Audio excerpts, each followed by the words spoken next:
So ito guys, yung harvest naming pipino. Yan. Lalaki guys. Tsaka kinuha na namin yung mga maliliit kasi may sira. Ito guys oh. Yan. Ito. Baka hawaan ng mga ibang bunga. Yan, may mga gus. Ano tawag nito?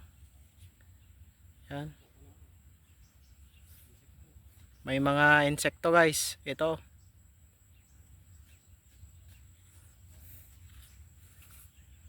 Yan, tsaka yung mga hindi maganda yung formation ng kwan nila.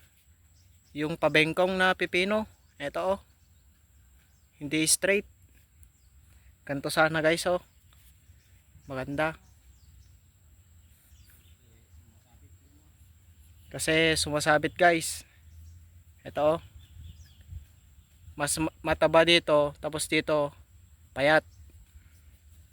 Tsaka itong mga ganito guys. Parang kapas. Yung laman nila. Hindi makatas. Ito oh. Yan. Laki guys. First harvest natin. Yan. Ito oh.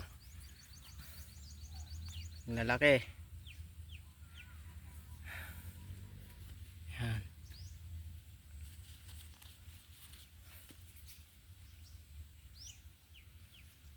Ito guys oh. Laki.